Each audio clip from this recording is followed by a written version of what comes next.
इतना कहकर अभिषेक वहाँ से चला जाता है, पर वो मन ही मन बहुत रो भी रहा होता है कि उसका इतने सालों का प्यार अब खत्म हो जाएगा।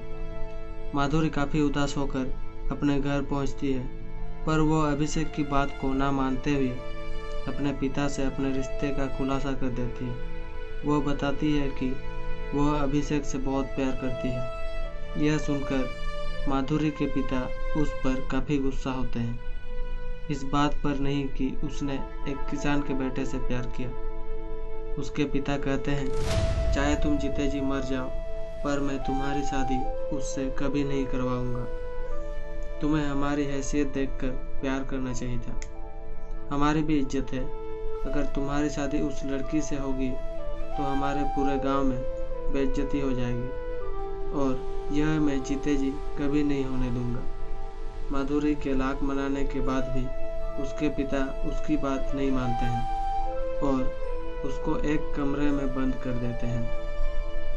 कुछ दिन बीत जाने के बाद माधुरी के पिता उसकी शादी अपने एक दोस्त के बेटे के साथ पक्की कर देते हैं। माधुरी इस रिश्ते के लिए बिल्कुल भी तैयार नहीं थी, पर अपनी नाक कटने के डर से उसके पिता को यह फैसला मजबूरन करना पड़ा। माधुरी की शादी की खबर सुनकर अभिषेक को एक झटका लग गया था और वह काफ़ी दुखी हो गया था। माधुरी की शादी को होने में सिर्फ 2 दिन रह गए थे। माधुरी पूरी तरह से टूट चुकी थी, पर माधुरी को ये जरूर पता था कि अभिषेक के दिल में अब भी उसके लिए प्यार जिंदा है। उसके अगले दिन ही माधुरी ने ठाना कि अगर वो जिएगी तो अभिषेक के साथ ही और मरेगी भी तो अभिषेक के साथ ही। इसी इरादे के साथ वह अपने कमरे की खिड़की से भाग गई और सीधा अभिषेक के पास जा पहुंची। जब वह अभिषेक के पास पहुंची तो अभिषेक उसे देखकर बहुत खुश हो गया और वह एक दूसरे को देखते ही देखते गले लग गए। फिर माधुरी ने उसे बताया कि वह उसी के साथ जीना और मरना चाहती है। उसकी यह बातें सुनकर अभिषेक भी काफ़ी इमोशनल हो गया और उसने भी उसको जीने से लेकर मरने तक का साथ निभाने का वचन दे दिया। इतने में माधुरी के घर वाले देखते हैं कि माधुरी घर पर नहीं है, वह घर से भाग गई है।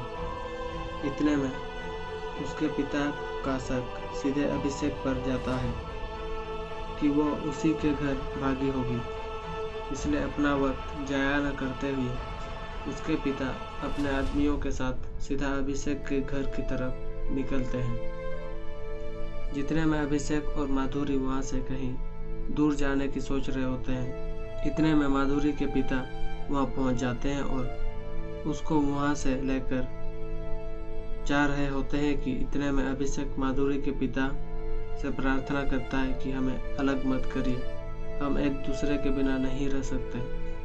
पर माधुरी के पिता उसकी एक बात नहीं सुनते और उसकी गोली मारकर हत्या कर देते हैं।